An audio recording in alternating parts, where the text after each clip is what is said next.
I'm Monica. And I'm Keiska. And welcome to Ranting About Useless Random Stuffs. And today we're going to talk about the links between interest groups, parties, the government, media, and voters. Whoa, that sounds so cool. Hey, Keisuke, tell me, what is an interest group? An interest group is an organization sharing a common objective who attempt to influence policymaking. I see. Hey, can't interest groups influence legislators by direct and indirect techniques? Yep.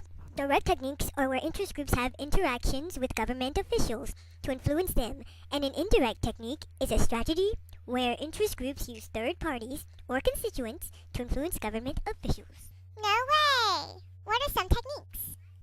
Well, one direct technique is lobbying. Lobbying is where private citizens regularly petition legislatures. What the? Where did you come from? You're not even in this. Eh? It doesn't matter, 'cause I'm smarter than you. Oh yeah? You heard me. Oh yeah?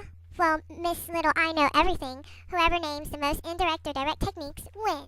Fine. Just so you know, the score is 1-0. That's what you think. Cha! Knockout? Let the games begin. Hey, I don't think. Go! Another direct technique is building alliances. This is where interest groups with the same goals join forces to influence government officials. Yeah, I'm that good. 1 point for me. Oh, so you think you've won? Duh. Of course. Whatever. Let's see, it's my turn. An indirect... Shut up. Hey, be quiet. It's not even your turn. Yeah, so shut up. Another indirect technique is crime control, where interest groups make themselves look good to get favorable public opinion. Is she stupid? Yeah, I think so. This is completely pointless. You guys, we're supposed to be playing a game.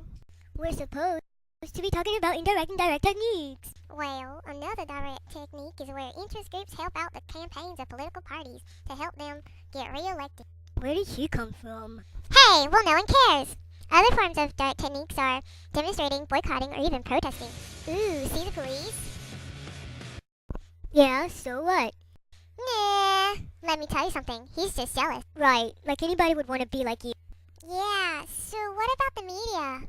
Well, candidates use the media to get people to vote in favor of them because the media influences public opinion. The media does this by informing the public about today's issues and events. In this way, media sets agenda.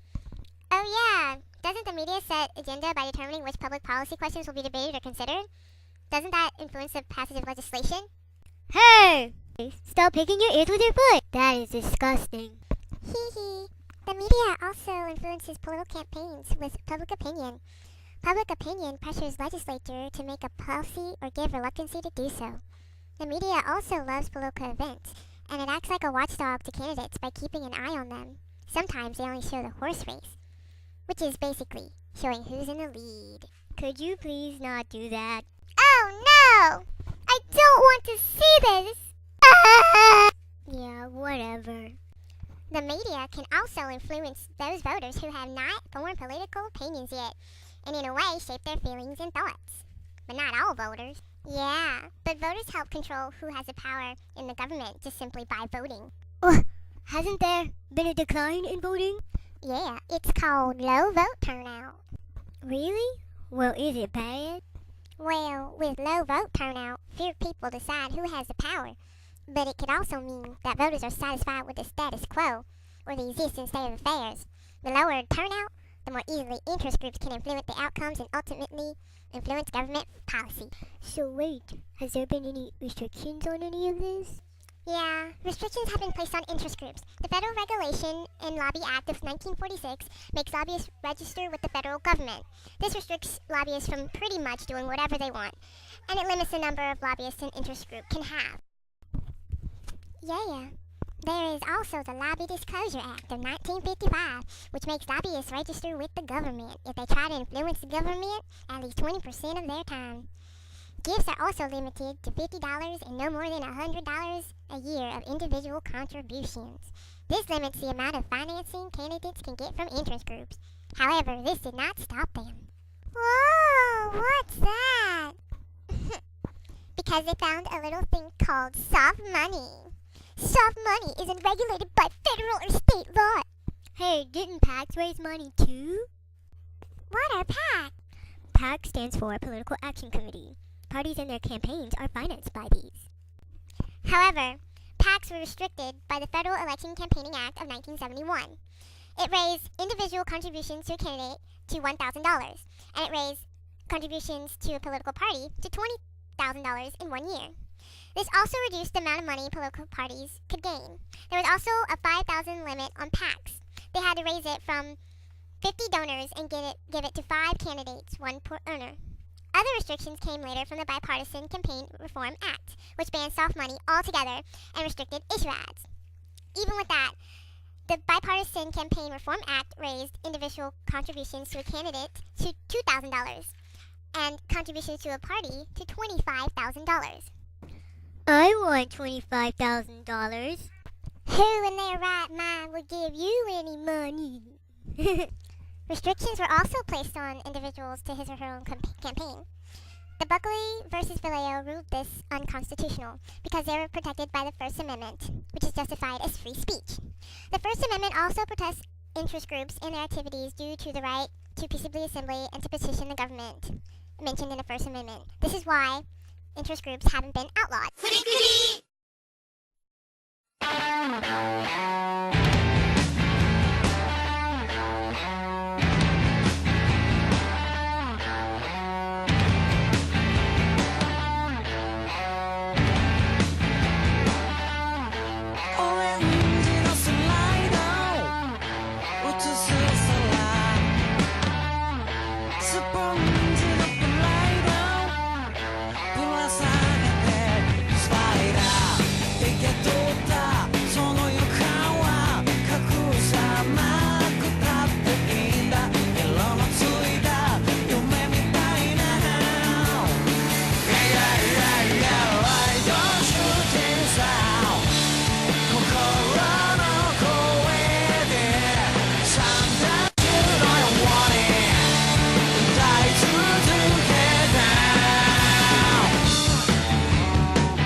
So what to